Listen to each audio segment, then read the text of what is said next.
Thank you, Greg, and right back at you on our partnership. Much appreciated throughout the years. Good afternoon, educators. Thank you for being with us this afternoon, and kudos to each one of you for all you are doing to support your students during these trying times. You've been on the front lines of societal transformation brought about by the pandemic, and we're here to extend thanks for all you have done to keep America's young people on a path to achievement through perseverance, entrepreneurial muscle, and vision for the future. We hope Inspire Fall Fest will give you some time to reflect and renew for the journey ahead.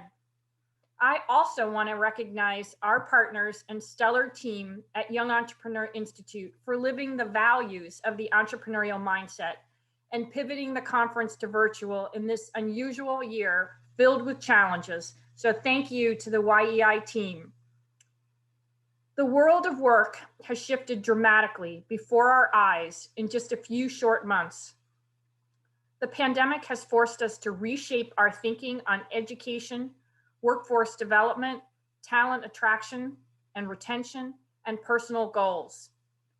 These are topics confronting us this year as a decade of innovation is happening at warp speed. What do we need to know to keep pace and help our students prepare? Today, we're very fortunate to have with us Future of Work strategist Heather McGowan, a champion for human adaptation in education and work. Heather's going to expand our thinking on the future of work, a topic that has to be top of mind for everyone navigating this tumultuous year. Heather has examined the acceleration of change through new technologies and global markets. She's the co-author of The Adaptation Advantage, published in April of 2020. In 2017, LinkedIn ranked her as its #1 global voice for education.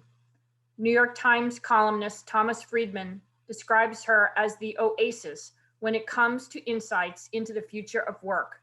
We're delighted to have you with us, Heather. Welcome, and now over to you. Thank you. Thank you so much for having me. I really appreciate being here with you guys. Difficult time in our country, difficult time in the world, navigating through a lot of stuff. And my heart goes out to all the work you guys are doing for young people. I've prepared a presentation for you guys. It'll be about 35, 40 minutes, after which we'll do some Q&A. So let me just, without further ado, get started here. So I've put together some key points. I'd like to know what I'm thinking before we go through sort of what will be a bit of a torrent of information. First, we're experiencing the greatest velocity of change in human history, and the pandemic is actually acting as an accelerant. And its speeds at which we're having difficulty wrapping our brains around. I want to unpack that a little bit for you.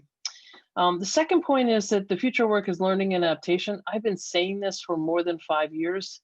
But now that we're in the middle of a pandemic and a series of uncertainty, we have to realize that going forward, uncertainty will actually be the norm, and the ability to adapt and create new value is essential. So the work that you're doing is some of the most important work in the world for young people. And in order to find your sort of searchlight or life raft or handrail to the future, you've got to find a connection to your purpose. And I'm going to explain to you why this notion of a fixed occupational identity, which we've had for some time, particularly in the United States, is actually a trap that's preventing a lot of people from adaptation. So this talk is titled The Future of Work, and I have 5 sections of it. First, we're going to talk about change in the pandemic accelerant. Second, we're going to talk about creative destruction and why the adaptation, the ability to adapt becomes an imperative. Third, we're going to talk about that identity trap, the importance of engagement and the power of purpose. Then we're going to talk about the opportunity that exists in all this uncertainty, particularly if you have a value creation mindset. And then finally, we're going to talk about what I think is an opportunity with the pandemic to move from the shareholder value era to the human capital era. And I think it's really important to understand because this is the world the young people you're educating are going to inherit. So first, let's talk about change in the pandemic accelerant. Chris Shipley and I start our book, The Adaptation Advantage, with 2 quotes from Dan Gilbert. Dan Gilbert is a psychologist, and he says that humans are a work in progress that mistakenly think they're finished. And second, he says that most of us can remember where we were 10 years ago, but find it hard to imagine where we're going to be or who we're going to be, and then mistakenly think because it's hard to imagine it's unlikely to happen. And what Dan's really talking about is humans are really good at remembering and really bad at imagining. And that brings up really two truths for so perfect for today. It's never going to be the same as it was. It's never going to be the same as it was before this pandemic. It's never going to be the same as it was through the creative destruction that's going to be result from it. But it's also not always going to be like this. And the key to tethering between the two is getting really good at adaptation. So we're going through the greatest velocity of change in human history at the same time we've made our greatest leaps in human longevity. We're the only animal species that's tripled its life expectancy. But in that process, we've had these paradigm shifting innovations that have changed how we live and work. So if you were born back in 1750, it was only one paradigm shift. It was the steam engine. And you had 2.5 generations to absorb that change. Fast forward to today, depending on your age, you're going to have to adapt to 1, 2, 3, 4, or 5 different paradigm shifts within a single generation. And we're not ready for that. And I don't think we're preparing people enough for that. So I just put that out there to realize the shift this is for human beings. So this velocity of change is really driven primarily by technology, which is growing exponentially. And humans, we adapt to things, but our adaptation is linear. So you see that blue line moving straight up. That means that every step is double the prior step. That's what exponential means. And the tension between the purple and the blue line is our challenge at adaptation. And then something happened about 8 months ago, and I called the coronavirus an accelerant. In fact, they wrote an article back in March saying that the coronavirus in the pandemic would be the greatest catalyst to business transformation. I didn't know how right I was. I got very lucky. For example, McKinsey looked at the first 60 days since the pandemic was declared, and we leapt forward 5 years in our transformation to digital. Similarly, the CEO of Accenture said that we were about 20% into our migration to the cloud, to storing and regularly using information stored in the cloud, and that the remaining 80% was going to take a decade. And now it's going to take 5 years at this rate we're going. So the speed has doubled the exponential speed we were already on.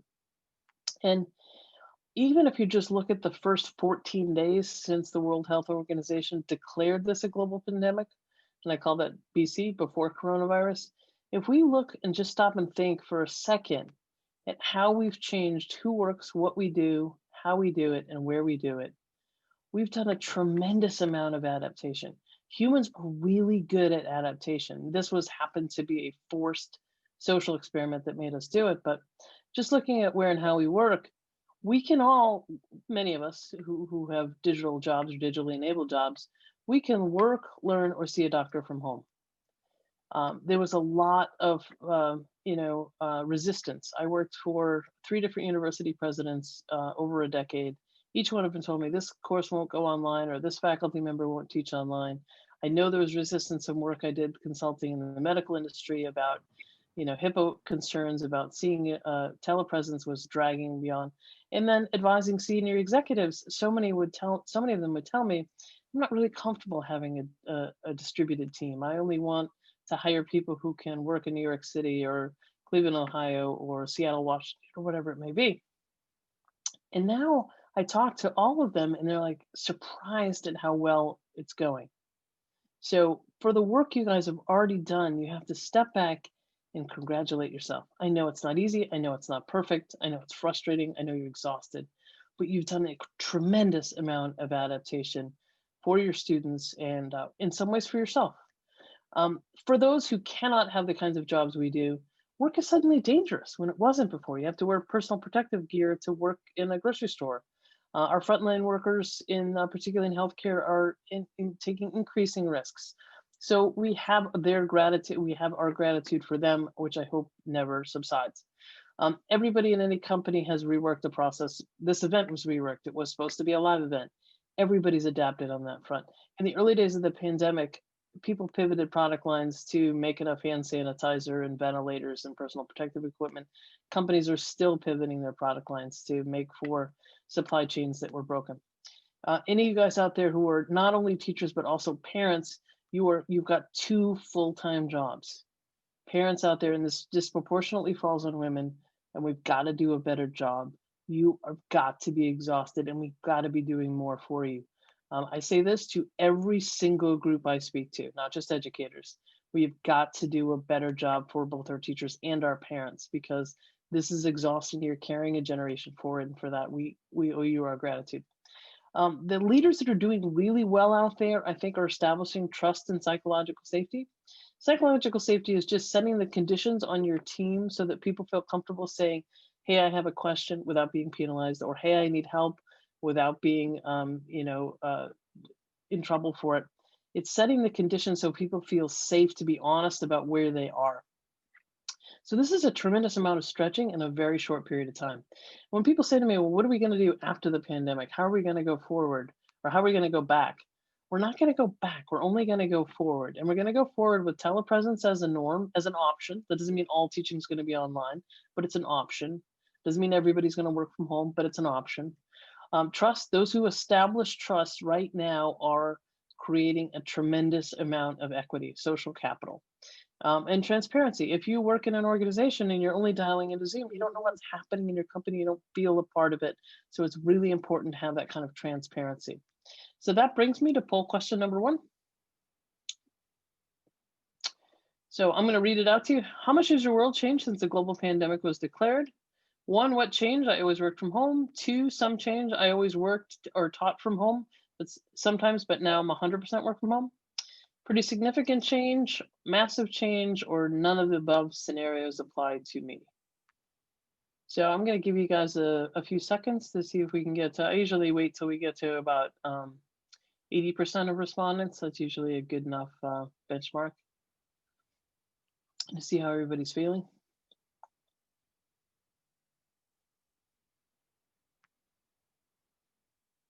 And this is a poll question I use in a lot of my talks because I think it helps people to hear how other folks are feeling.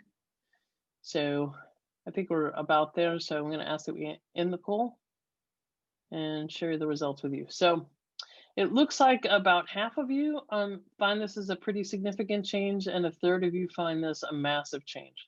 Well, you're doing a great job. So thank you guys for being as adaptable as you are right now. So this brings me to my second section. We're going to talk about creative destruction.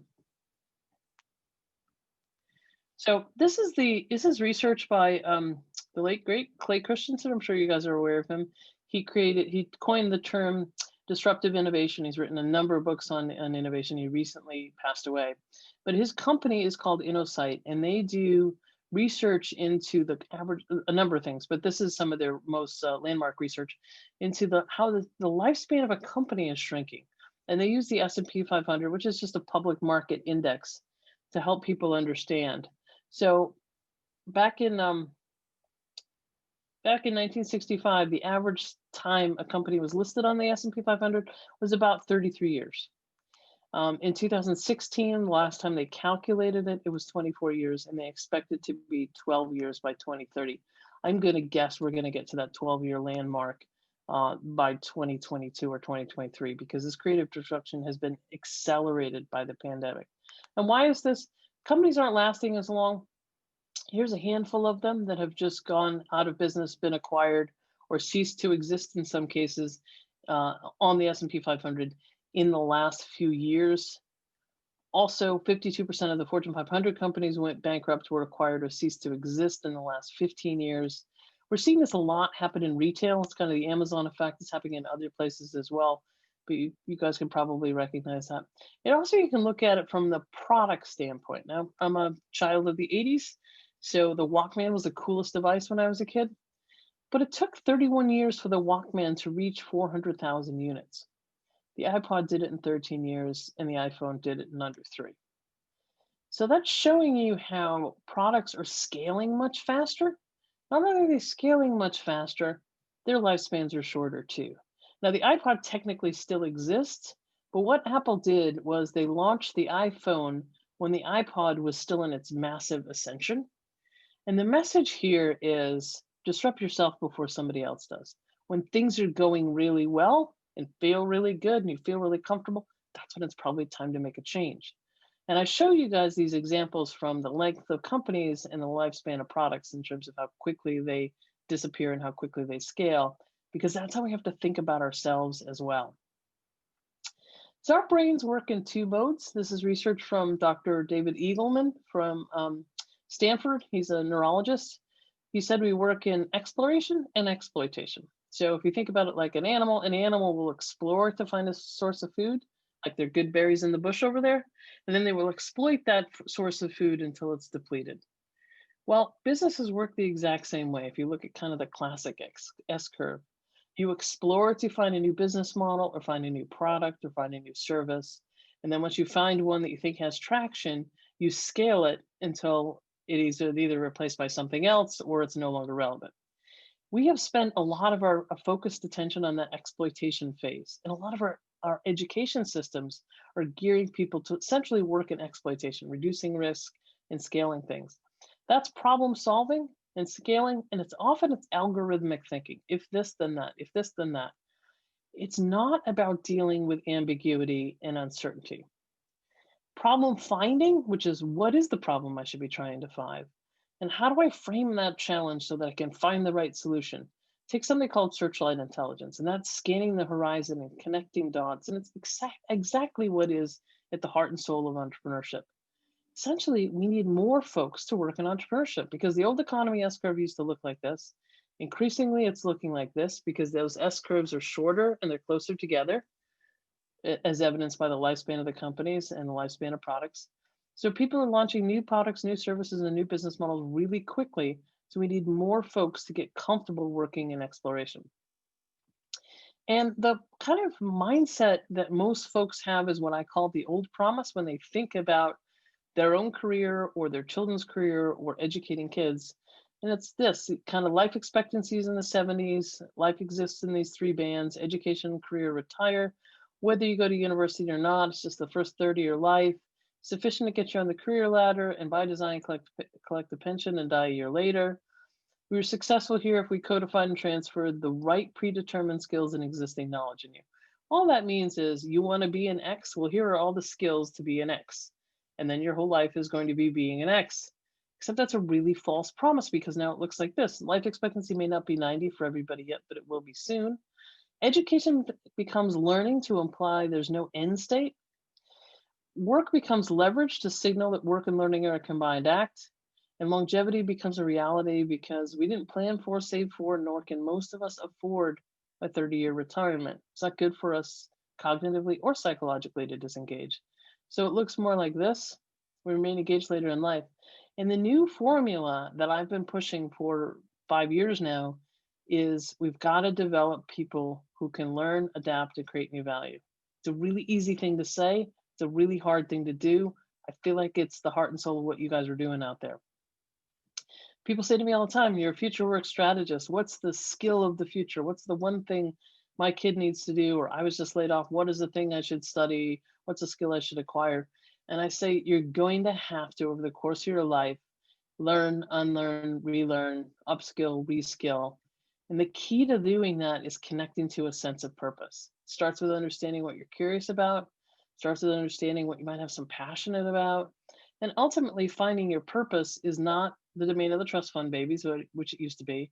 And it's not like finding a rare piece of sea glass on the beach. The more experiences you can put yourself into, the more you can pay attention to what might motivate you. Think about yourself like a product in beta and keep putting yourself in experiences and paying attention to what motivates you. So let's look at a company to get a sense of where is there a company out there that's done this really well. Now, most people are sort of familiar with the old kind of Blockbuster and Netflix story. Blockbuster went $6 billion to bankrupt in 6 years. Netflix seemingly came out of nowhere and reached $2.2 billion in 10 years.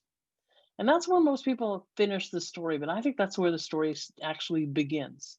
If you're old enough to remember Blockbuster, it was a video store you went to get a VHS tape. You walked in, you went right to the back of the store to see where the new releases were. You kind of pass through everything in the middle unless you had a specific niche interest in seeing an old movie. And Netflix said, we've got a different approach to it. One, we're not going to charge you any late fees, which was a big hurdle to Blockbuster. Two, we're going to ship those DVDs directly to your home and you keep them as long as you want to. And then one of the things they did that was really interesting is not only ship DVDs by mail, is they developed this algorithm called Cinematch. And Cinematch said, well, wow, Heather, you really liked Breaking Bad. Based upon that, maybe you would like to watch the Ozark series, which I'd never heard of. And it was a series of using algorithms to sort of figure out movies, TV shows, concerts, documentaries that you might want to see that aren't necessarily new so they could move more of their inventory. So Blockbuster went out of business in about 2010. Netflix started shipping DVDs by mail. You notice something, it was DVDs by mail started to decline after 2016 to 2020 when they pretty much discontinued it in 2019.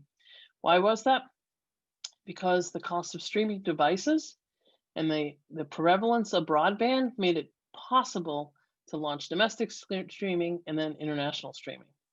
And then in 2011, they started launching original content. The reason you don't see original content as a line of revenue is you don't pay Netflix to see a single show, but you subscribe to Netflix based upon the original content that they have. So it was an investment they made to drive up revenue that wasn't directly a line of revenue. So if you look at this in its entirety, what Netflix did in its short 30-something year history is have three distinct business models. First, it was DVD by mail, and then it was the all-important Cinematch. Then it was completely switching to domestic streaming, and then it was completely switching or evolving to original content.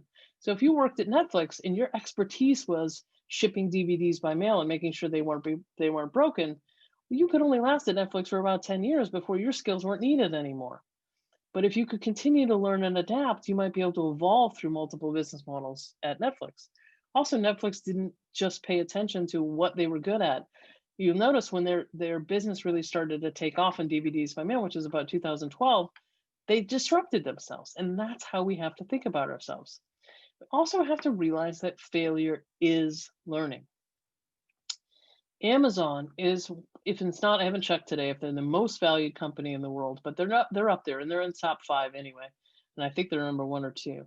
But Amazon has become successful by what Jeff Bezos says is having many multi-billion-dollar failures.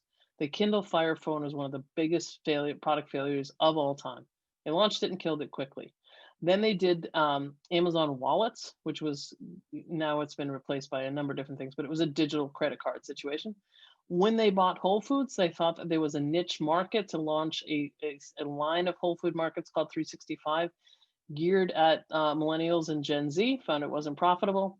Then they tried to create a payment system which kind of competed with Square, Amazon Dash buttons, and now all of these things have been discontinued, all deemed failures, but really important failures from which they learned. And Jeff Bezos says, if the size of your failures isn't growing, you're not going to be inventing at the size that can actually move the needle. So you're constantly looking to fail. And that makes me think of this. Because I don't know if you were one of these kids, but I was one of these kids. And when you're looking at entrepreneurs, there's a high correlation between learning disabilities, particularly dyslexia, and success in entrepreneurship. We have to embrace failure. It's part of learning. And we have to put this in our minds. And this is not just for students. This is for all of us. If you already know something, you cannot learn. We have to be comfortable saying, I don't know yet. I didn't do that right, but I learned something from it. We have to embrace failure as part of learning. It's really important. We've got this shame-based thing around marks as punitives and measures of what you are. I have a funny story. I've been talking about failure as part of learning in my talks in some form or another for about 5 years. And one of my nieces came home with a bad grade. She said to my sister said to her, well, Chloe, what do you want to tell me about that? She said, listen, I watch Auntie Heather's talks. I know grades shouldn't define you. So can we move on? So I got in trouble for that one. So let's go into the identity trap, engagement, and the power of purpose. That brings us to poll question number 2. How do you define yourself? Select all that apply, multiple choice. I have the same job, role, or industry much of my career, and as a result, it's my identity. I have a terminal degree, and since earning that, or whatever that means to you, whatever degree, it doesn't necessarily have to be terminal. Um, that goal remains prominent part of my identity. I guess that part got cut off. I define myself by my curiosity, person, or passion, and has led me to unexpected ways. I am in the process of redefining myself, but I have a strong sense of what motivates me and my strengths.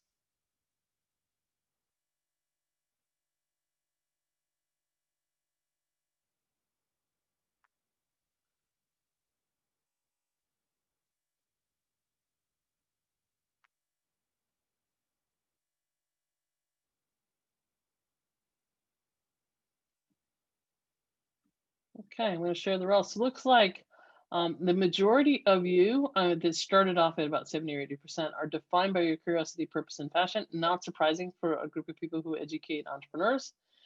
Many of you come from the education industry, so you've been, a lot of times this is true, the educational industry, you've been in the same role or the industry much of your career and it's become much of your identity. Totally understandable.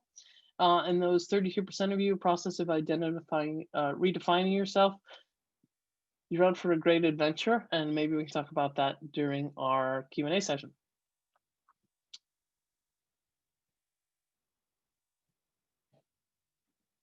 Okay, now I want to talk about the pitfalls of occupational identity. So we ask young kids what they're going to be when they grow up. This is a kind of classic question. One of my other nieces was told my sister that she wanted to be a unicorn for career day when she was 4. In fact, she had career day was a little ridiculous. And her teacher told her that was unrealistic. I don't want to meet a realistic 4-year-old. The reality is, some percentage of jobs don't exist today that young people do, but 100% of jobs are going to change. That's the reality. Ginny Rometty, the CEO of IBM, has been quoted as saying that, and I've taken that on as my mantra. Whatever you think something's going to be, it's inevitably going to be changed. Some percentage of job tasks are going to be automated. The Frey Osborne model, which had some flaws in it from Oxford, predicted in 2013 that by 2033, nearly half of all our tasks would be automated. I don't think we're quite on that trajectory, but the reality is every time we hand something off to technology, we have to reach up and learn something new. That changes our jobs. We ask university students to pick a major before they step foot on campus. This has huge social mobility implications because how do you pick a major? Pick a major based upon not only what you think you're good at in high school, what you're told you're good at in high school. High school is a very thin slice of life. I would not be speaking to you guys if I was limited to what I was told I was good at in high school. I'm sure of that. Um, Not only that, the social mobility implications of it, the other way you pick it is you look at what your parents do and your parents' friends do. If you're the first person in your family to go to college or university, then you don't have that landscape. Or it depends on, you might be shoved into an area that doesn't suit you. The Federal Reserve Bank of New York did a study and found that 27% of people work in the field of an undergraduate major. Yet we myopically focus on it, especially in high school. We focus on, in K-12, we figure out in primary school who's smart and going to go into pre-college classes or advanced placement classes, and then in high school we focus on getting you into the right university, and then we spend our time in university getting your first job. Well, turns out best research I've seen out there is by the Foundation for Young Australians. Young people graduating today at university are going to have 16, 17 different jobs across 5 different industries. Why are we so myopically focused on the first job and preventing their ability to learn, adapt, and grow, which is going to be the hallmark of their career? One of the other things we do is we focus all in the wrong place. So we have this spectrum between social emotional intelligence and cognitive intelligence, and a continuum between convergent thinking and divergent thinking. Kindergarten, Montessori schools are out here working on your social intelligence, working on your social development, encouraging you to ask questions. And then we get into high school and higher ed, and it's over here where we value only convergent thinking and cognitive intelligence. Turns out all of our workflow skills gaps are over here. We're creating many of these problems. We focus so much on the what when the why is a source of power. So Gallup did a study looking at how engagement changes from primary school, where 8% of the population is disengaged and 74% is engaged, to middle school, where it becomes 45% disengaged and 24% disengaged and 45% engaged, to high school. Why do you think that is? We stop asking people what they're interested in, what they care about. We just spend all our time telling them what they're not good at. I think about it like an iceberg. and we focus on the what we can see. That's the stuff that's out of the water, the skills to do, the skills for which you're hired, the skills for which you're studying. It's that subject matter. It's that becomes your occupational identity. We miss what's at the waterline, which I think is becoming more something people are more aware of. Those are the uniquely human skills and traits, things that make you better at your job, better in all your relationships. And then under that, which is an area that I really think people should focus on, is something I call the agile learning mindset. It's your ability to learn and adapt, particularly to market changes, particularly being entrepreneurial. And then the base of the pyramid is your resilient and adaptive identity. It's your understanding of your own sense of purpose. So it's a shift from talking about just what and what to why and how we do things. So a number of businesses do annual surveys or assessments of what are the top skills people need for a company to be successful and how hard are they to find. This one was done 18 months ago. Not surprising, STEM skills, digital skills, risk management, important skills, somewhat difficult to find. What I think is very interesting is the skills that were the most important and the hardest to find are collaboration, problem solving, leadership, adaptability, creativity and innovation, and emotional intelligence. These are not necessarily tech digital skills. They call this the skills battleground. And what's interesting is in 2018, it was they make a top 10 list of CEO concerns. It was number 5. In 2019, it became number 2. So as it became an increasing concern. Now in 2020, when they do this, I expect pandemic to be number 1, recession to be number 2, maybe terrorism and global unrest to be number 3, and skills to be number 4, not because they're not important, just because there are these big shifts out there. So the agile learning mindset I mentioned has 4 A's because I like illiteracy. Starts with agency, understanding that learning is your responsibility for the rest of your lives. In order to do that, you have to connect to your motivational drive and your sense of purpose. And the other piece of it is learning agility. You understanding how you learn, getting better at unlearning. When learning was the first third of your life, you didn't need to know how you learned. And then adaptability. How do you deal with ambiguity and uncertainty? Moments exactly like this. How do you get better at dealing with this? Because it's going to be a lot more of this. And then the last piece of it, which I think is often the most important, is a level of self-awareness. What are you good at? What role should you play on the teams? What kind of functions, what kind of work environment should you be in? What kind of boss should you look for? What kind of industries excite you? And then market awareness. Gone are the days where you can say, I have no idea what my company's business model is, but this is my little job. No, not anymore. Your company, just like Netflix and Amazon, is going to change. You have to change with it or ahead of it. So you have to understand how everybody has to understand business models. You have to understand how your company creates value and how you personally connect to that value creation and how you're going to change your skills as needed when that business model changes. Because we have defined ourselves so long by what do you want to be when you grow up, what do you do, etc. We really need to flip that. I like this is Simon Sinek's sort of framing, the start with why framing. We've got to start with why. What interests you? What drives you? How? What are your superpowers? What are your unique abilities? How are you going to continually grow those across your lifespan? And then that leads you to your what. That's how you apply your gifts aligned with your purpose today. And that's how you're going to get across those 5 or 6 different industries and those 16 or 17 different jobs. Starting with why, understanding your how gives you much more agility. So now let's talk about the uncertainty opportunity and why you need a value creation mindset. So we have had in this country in particular, a value you bring mindset where we have people show up and say, where's your resume? Where's your CV? Show me your credentials. I value your past experiences. I value that you have answers to known problems. To the value create mindset, and this really has entrepreneurship at the heart of it. It's an entrepreneurial mindset, it's continuous learning, it's having a beginner's mindset, it's learning over knowing, and it's having really good questions and insights as being as important, if not more important, than having the right answers to known problems. And that's the difference between kind of wearing a name tag that says, hi, I'm defined by and potentially limited by my job, to, hi, I have agency and I'm driven with a sense of purpose. Which one of these folks would you want to hire? Exactly. We obsess with stars, the top student, the top employee, the top idea. And we have to understand that we live in a world that is weak link, not strong link. So the strong link theory is like a game of basketball. If you have Wilt Chamberlain on your team, which is this gentleman here for the Lakers, whose record still has not been broken. He scored 100 points in a game. If you have Wilt Chamberlain on your team in a game like basketball, it doesn't really matter who the other people are because he can score all the points.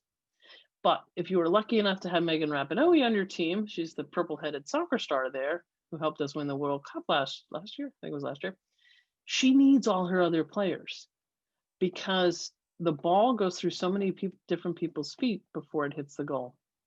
And that is increasingly the way work is. It's also the way learning is. We learn best together. We make our best strides in collaboration. There's been a 50% increase in collaboration and work over the last 2 decades, and that's going to continue. It's a weak link kind of sport. We need stronger teams, not more stars. It's not the stars that get things done, it's the strong teams. And we tend to focus on ourselves as individuals and what we do and get really good at it, like this gentleman bouncing the basketball. And I was inspired to include this because Major General James Johnson, who recently retired, but he was the executive director of human resilience for the Air Force, told me he does this exercise with students that he works with as well as adults. He makes them wear something, this is actually a product, but he doesn't use the product, he makes them himself. He makes them not be able to see the basketball they're dribbling because he wants to make people aware it's not just the task you're doing, it's searchlight intelligence, it's scanning the landscape, it's being aware of what's happening around you. Most of what you're going to do is in concert with other people. It's situational awareness. So we've got to stop staring at the basketball we're dribbling ourselves, almost block our eyes from it, and look out there and see what our other teammates need. This brings me to my last section before we go to questions, and that brings me to poll question number 3. Your adaptation. What do you find most challenging about the ideas I presented so far? Select all that apply. 1, keeping up with the pace of change. 2, unlearning. I'm afraid of letting go of processes. 3, identifying who I am. Identity, who I am if my job changes. 4, being vulnerable. I'm concerned if I share my vulnerabilities, I would be penalized for it. 5, I don't find it challenging. I embrace many of these changes, although it's not easy, or none of the above.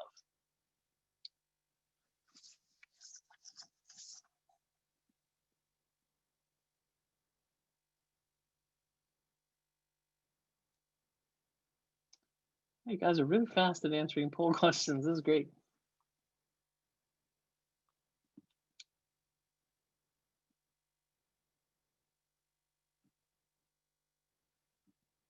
Okay, so it looks like number 1 is keeping up with the pace of change. I hear you. I'm challenged by it myself. We all are. Unlearning. It is tough to let go of processes when you become reliant on them. Identity, that's particularly true if you've been in the same job or industry for a long time. It becomes part of your identity. Being vulnerable. We weren't raised, most of us, to be vulnerable, particularly as leaders. But I think it's an incredibly important and valuable area for leadership. And great for those out there, the 35% of you who do not find this challenging at all. Okay. So, at the moment we're in with this sort of global pandemic and world events and uncertainty in leadership, well, that was interesting to look back at where we started as a civilization. And famed cultural anthropologist Margaret Mead was asked, what was the earliest known evidence of a civilization? Was it, clay pots or hunting tools or religious items? And she said, no, it was actually a 15,000-year-old healed human femur bone. Because if you break femur bone's your thigh bone, if you break your thigh bone, you can't hunt, you can't fish, you have to be taken care of by others. And Dr. Mead says that is the earliest known evidence of a civilization. And this kind of pause or reset or whatever you want to call the pandemic we're going through, I think is an opportunity to heal more femur bones, physically, psychologically, cognitively. And it's also the opportunity to unleash more of the potential of humanity. And I think that we need to think about how we live and work, like surfing. And I think this is an opportunity to shift from just thinking about myself, me, to thinking about us, we. Now, this particular picture, which I really like, is the most people ever on a surfboard, Guinness Book of World Records, 2015, Long Beach, California. There are 47 people on there, and they lasted 12 seconds. If you ever surfed before, this is an incredible feat. And I use it because I think it makes me think about a couple of things. The only way we're going to end this pandemic is by getting to some sort of herd immunity. Now, I'm not suggesting at all we let everybody get sick. That's how these things end. These things end when the virus runs out of hosts. And the virus runs out of hosts when it can't infect me, so I can't pass it on to you. One way to do that is masks and social distancing. Another is with vaccines. And we wear masks for each other. I get vaccinated probably for me, but I also get vaccinated for you. That's a shift in thinking not only about myself, but thinking about others. As I mentioned earlier, we've got a 50% increase in collaboration at work. Much more of work and learning is like this, balancing my movement affects your movement affects my movement, become much more aware of each other. And it brings up that African proverb, if you want to go fast, go alone, you want to go far, go together. I think this is a moment we could go far together. There's been a tremendous amount of focus on how much reskilling we need to do with the workforce.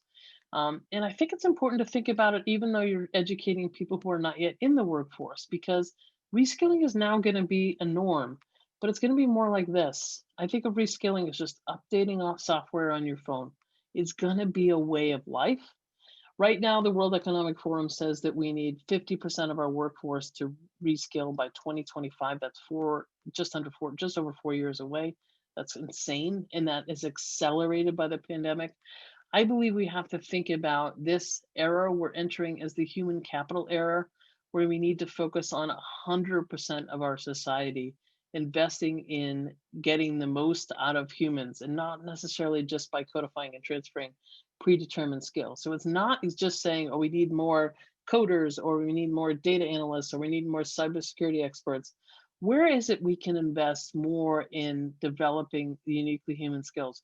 Creativity, collaboration, divergent thinking, all the things that help you become better entrepreneurs. Because I think the potential impact is reskilling helps us respond to the known, but human capital allows us to explore the unknown. And there's so much unknown for us to explore. So with that, I want to kind of wrap up with the key points that I want to revisit. First, I want to say that learning is the new pension. That's an expression I use. It's how you create your future value every day. And I'd also say ABL, always be learning. Second, a purpose-based identity is the approach we need to have, and a focus on the value that you bring.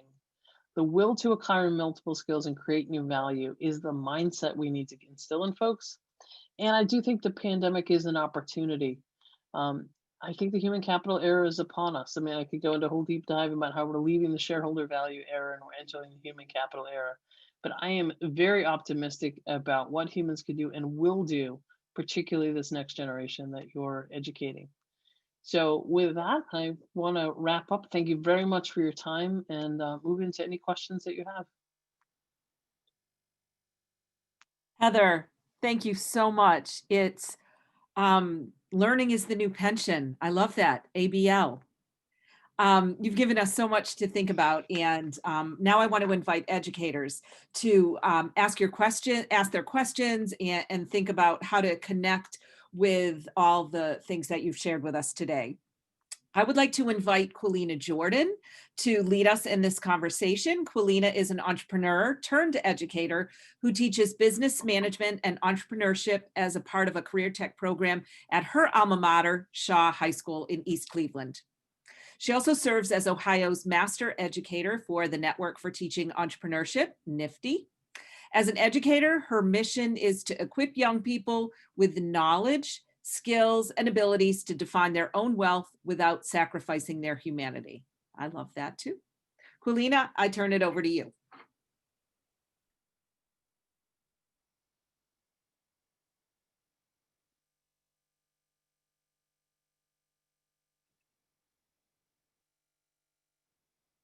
All right, thank you so very much. Good afternoon, everyone. How are you doing? Give me some thumbs up. Yes, wonderful, wonderful, wonderful. So thank you so much, Heather. I think my first question goes to you giving kudos to the parents and the teachers in the room. And I was thinking about how can we, and guardians as well, how can we prepare our young people to become these new thinkers, these new adapters? Like what activities can we put them in, or just kind of how can we mold them? You know, you actually probably could just ask them what they're already doing. You'd be surprised at how much they're already finding on their own, not necessarily technology activities, but they're finding, YouTube hacks, and they're making things, and they have the ability to find out so much more about what they're interested in with technology. Find out what interests them. What is the funnest thing you did in the last week? What was a great question you had at school? Not about right answers, but about great questions. What is it you wish you had more time to do? What are the things you have questions about, you want to explore more? Maybe we can explore them together, because a lot of times it doesn't fit into a subject matter, doesn't fit into a class, but they have inherent interests. And a lot of times what we do in education, I know it particularly happened for me, is that we just squash all that enthusiasm and curiosity out of them, because it's all about right answers on a predetermined set of things that might be really arbitrary to their future. So some of the really cool places I've seen is the lab school out in California. It's pretty rarefied, but they organize kids by independence level rather than age. They all have to work through competencies. They all have to teach as well as learn, and they all have passion projects that they have to be self-directed on.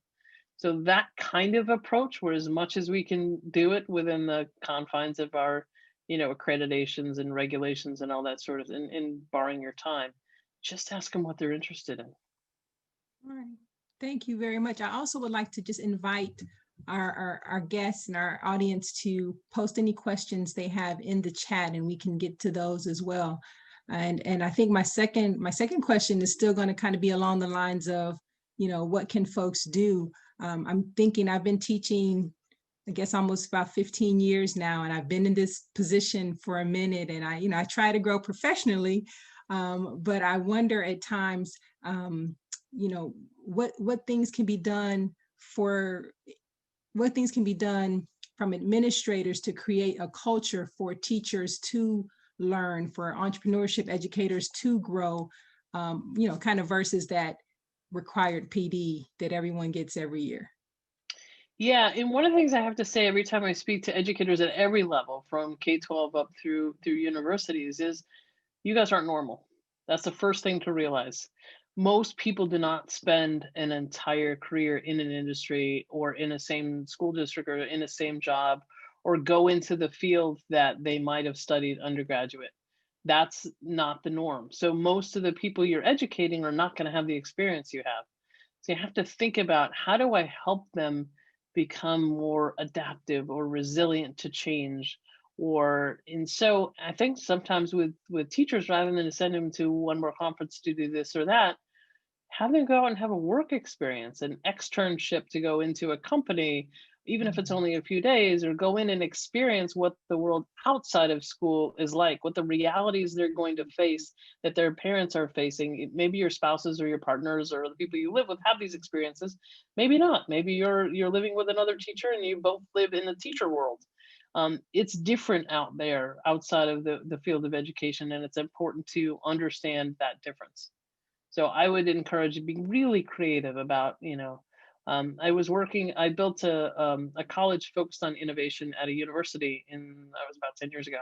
And I made all the faculty members come out and have these kind of wild experiences where they had to deal with uncertainty and unended questions, and an unstructured day. I took them into a design consulting firm where they had to invent something, but it was all filled with ambiguity, and it was probably one of the best things that ever happened to them. And we just did that in a couple of days. So you do things in a couple of days even. Mm-hmm. Yeah, I think a few years ago here in Ohio, there was some conversation about using externships as a way to renew licenses for teachers. So I thank you for bringing some attention to that. One of the other questions that just kind of came up was how can we convince traditional teachers who are kind of stuck in their own methodologies to try more entrepreneurial teaching methods? And the comment was about project-based learning, active learning, inquiry-based learning. Mhm. I don't know the things you're against, things you're up against rather. Um, do you give teachers opportunities to try things even when they fail? That's the only way you're going to get some of these. Jeff Bezos did not get to Amazon Alexa. Oops, better not say that. She might start talking to me over here. Didn't get to Amazon Alexa and Prime Delivery and all that other stuff by not going through a series of very large scale failures. So our tolerance for failures is going to be directly connected to our ability to evolve, innovate, learn, and adapt. So do you have and is there a way you can trial balloon something in sort of a short course or a classroom exercise or whatever it may be? Yes, more inquiry-based learning, more project-based learning is really important. Thank you. So if I go back to one of your slides, you had a graph and it looked like a 4-quadrant piece where some of the skills that were difficult to find, and then some of the ones that were difficult as well as but high in demand. Yeah. And so then I started thinking about, is not that there's a perfect person, but how would we assess someone in that environment of, okay, this person had this much leadership, they probably need a little more leadership, or we need a little more creativity here. How do you assess that, or how do you grow it? Well, I think one of the things we have to start doing is stop screening people for all the things that you need them to do today based upon doing things before, because you're going to get somebody who does what you needed them to do yesterday and not what you're going to need them to do tomorrow. So much more screening folks based upon, do they believe what you believe? Do you have shared values? Do you have a shared way of working and operating in the world, otherwise culture? Do they have a baseline of credentials that they can do some of the things you need them to do today? But do they have a real desire to learn and adapt? Because I've talked to companies from Amazon to Google to Apple, all those companies out there, and many other non-technical ones as well, who say, we realize that by the time we finish our screening process, the need we had probably changes. So we can't screen people for jobs we need today because we're really screening people for jobs we needed yesterday. We need to look for people we want to have learn and grow with us. And so whether that's some leadership skills they need further development on, some more comfort with ambiguity, increasing their digital skills, whatever it may be. Okay. I know we talked about, the entrepreneurial mindset a lot here, within Inspire, and, those skills, that collaboration, that problem solving, that adaptability, Yeah. and I think about how we, how we as organizations can really create those environments. You mentioned, being able to fail, right? Yeah. And I thought about students that are kind of in these high stress environments in terms of like AP classes and honors, and the super chicken example that you put in the book. How do we direct them away from so much that pressure of being that number one, getting the 100%, to failing a little bit? Yeah, that's a tough one, and it's tough. Sometimes, there are personalities that are just really driven to being more comfortable when they feel like they're performing, quote unquote. There are fields that they may go into that may have some of those parameters on that.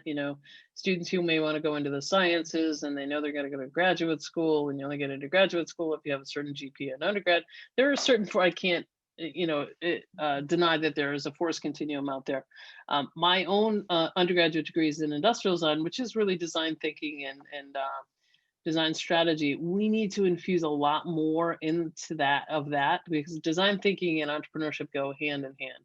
Design thinking is helping you go into ambiguity, ask questions, be comfortable failing, be comfortable iterating to find a solution. And then entrepreneurship is, how do I take that solution and scale it and make it meaningful for the market? So that education, and I have an MBA in entrepreneurship, so I ended up doing both of those things. I feel like that might be a pretty good foundation for more of us to continue to learn and adapt, as opposed to sort of indoctrinating us to be experts, because it's such a trap in so many different ways. Okay, thank you. I'm just kind of scrolling over here to see if there are any questions in the chat.